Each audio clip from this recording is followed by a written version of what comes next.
Namaskar,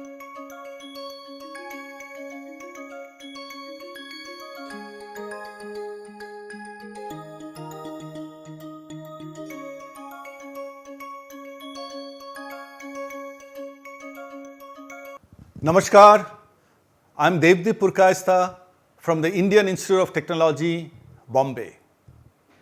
Welcome to this workshop, Career Development Workshop, number 1, Grow Yourself.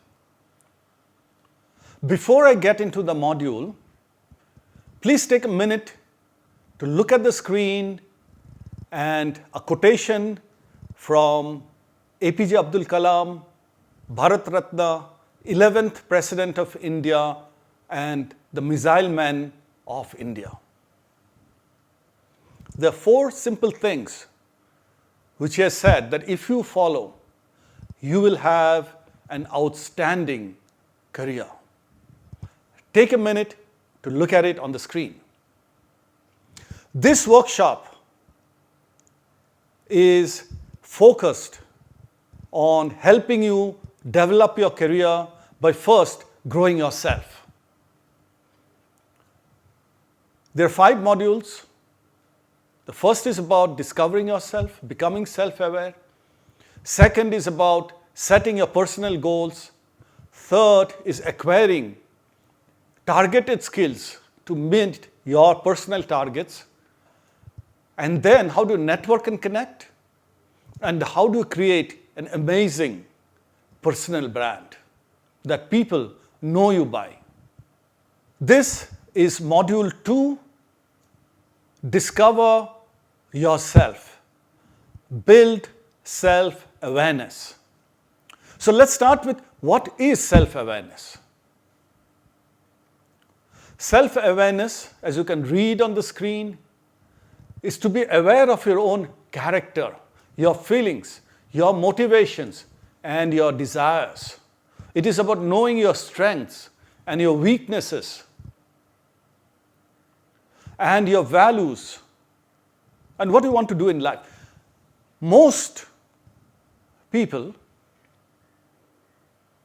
do not know themselves well because they're just doing, when they're young, what the parents told them to do, when they were in school or college, what the teachers told them to do, and in their career, what the bosses are telling them to do, and so on. They have never stepped back to think what's really about themselves, which are the strengths, which are the aspirations, and so on. So they're kind of drifting. And I would encourage each of you who is watching this lecture and participating in this workshop to really spend some time about yourself. And if you do so, and we'll talk in a while how to do so, you can actually self-realize much more than maybe what you are doing today because you are setting realistic goals, achievable goals, you're getting the right kind of skills, etc. And what happens if you are not self-aware? If you have not stepped back to think about yourself, you will probably slow down in your career.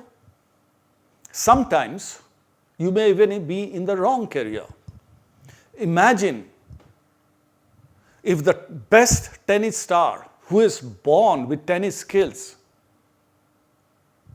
is forced by his family or teachers or bosses to become a scientist. So he's born to be a great tennis player, but because he's not very self-aware, he's just drifted and he's become a scientist. Maybe it will not work. And that's the watch out for each of you. The best cricket player may not be the best football player, and he's forced to play football. He may be dissatisfied, he may not be successful, and so on. And there's an example that you can see on the screen. If you're an aspiring project manager, you have to be sure that you are geared to be the right and the best project manager, get the right skills, and so on. So that's what happens if you are not aware of yourself. So the next question is, how do you build self-awareness? How do you become self-aware? How do you discover yourself? And I will now take you through a structured exercise of building your self-awareness. First, it starts with identifying your strengths. What are you good at? If you love creative activities, singing, dancing, writing stories, that's your strength.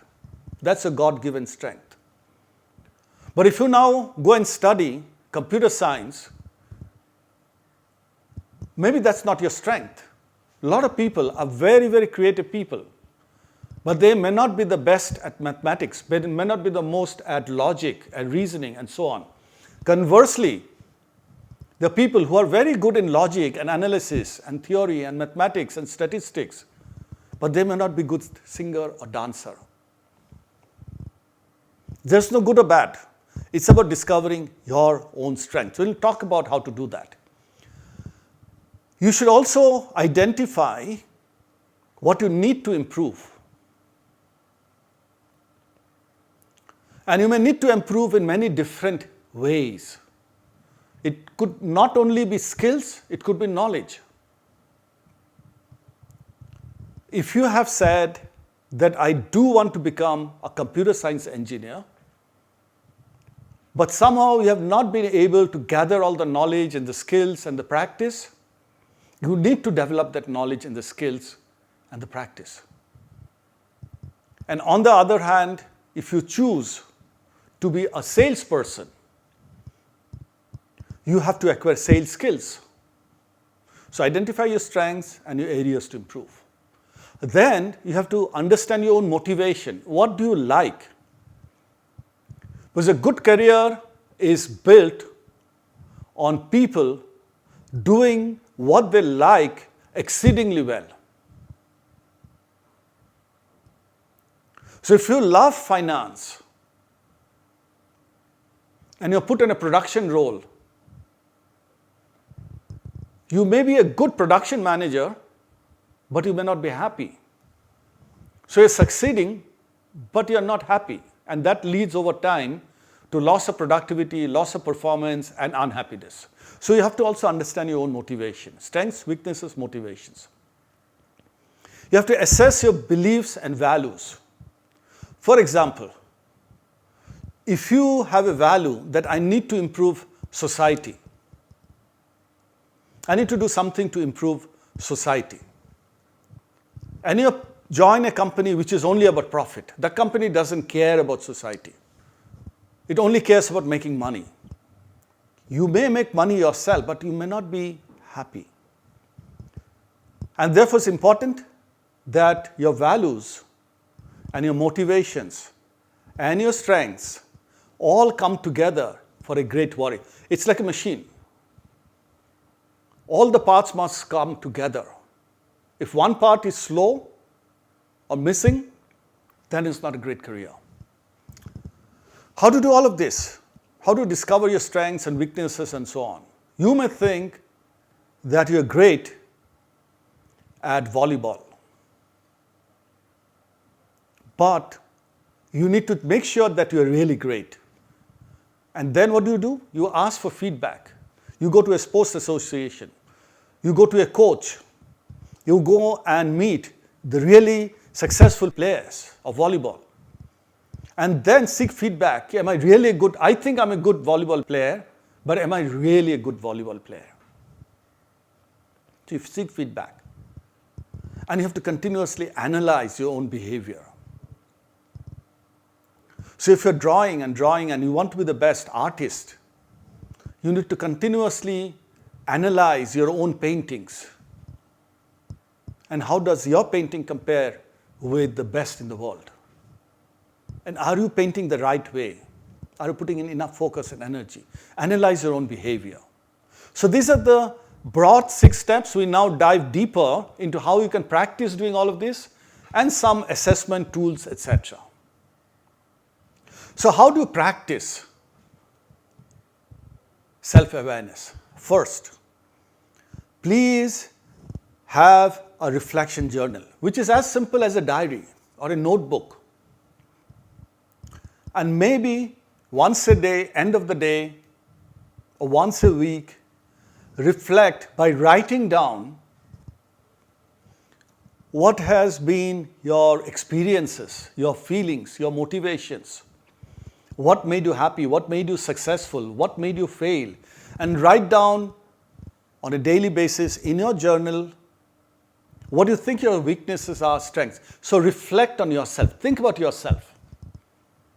All of us think a lot about social media and the job and the boss and the family members and movie stars and WhatsApp groups.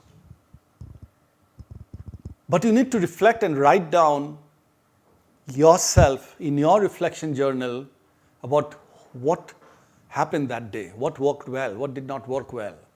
Why did you succeed? Why did you not succeed? And then periodically, every week, every month, seek feedback. Don't be ashamed to seek feedback. You don't have to agree with the feedback. Someone may say, oh, you are a terrible cricket player. You don't have to agree with that. But you have to reflect. Am I really a good cricket player? What do I need to improve? What do I need to practice? So seek feedback. Self-assessment tools, okay, there are many kinds. One of them that I put on the screen is psychological. And there are many psychological tests which are not about whether you're good or bad, it is about discovering yourself. For example, Big Five, it's a personality test. It's a very famous 60-year-old personality test, very common. You can do a Google search and do this test for free. And see what is your personality. Are you an extrovert, introvert? Are you details-oriented? Are you a big-picture person? Discover yourself. The other way for physical activities is to watch yourself in the mirror. How you speak, how you stand, how you behave, how do you look, how do you smile. Look at yourself in the mirror. If you're practicing a game, ask someone to video shoot you. So is your cover drive or your flick in badminton or table tennis or your corner kick in football or your song when you sing or your dance moves, record them. These are self-assessment tools. Use them frequently, maybe on a weekend. So all the time that you may be spending in social media or movies or whatever, take some time out. And these are not very time consuming, maybe 5-minute video clip, 2-minute video clip. When you learn a new dance move, assuming that you want to be a dancer, the world's best dancer, it's a video clip of 2 or 3 minutes or 5 minutes or 10 minutes. Record yourself and look at yourself critically. Identify also your emotional triggers, because when you're emotionally happy, when you feel good, you perform good. So what makes you happy? You may do a job well, but you may hate that job. And sooner or later, that unhappiness will reflect on your job. So you have to understand what made you happy. Some people are very happy when the customer says nice things about them. So I made 10 customers happy. I feel good. So I want to be in sales or customer service. Some people are good at research and development. I developed a very new kind of software. I developed a new product and I feel good about it. Then you have a career in R&D. You raise money from the market as an entrepreneur, or you did a successful stock market debut. That makes you happy because you're raising money, you're dealing with finance. You may be a salesperson and you met your sales target, and your customers also liked you. That makes you happy. You're the CEO of a company, and your company's stock price has gone up, or the company has been awarded in the industry, or your company has got some press coverage. As a CEO, you feel good. So understand what makes you feel happy so that you can perform better and more of what makes you feel good. Another tool you can use is called SWOT. It's a very standard management tool. Most managers use it for the company and for the business. SWOT is strengths, weaknesses, opportunities, threats. You can use it for yourself.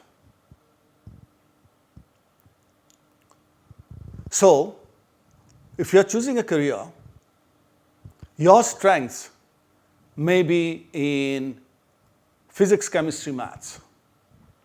Your weakness may be biology. You may hate biology. So if you like physics, chemistry, maths, and you hate biology, chances are you'll be a good engineer.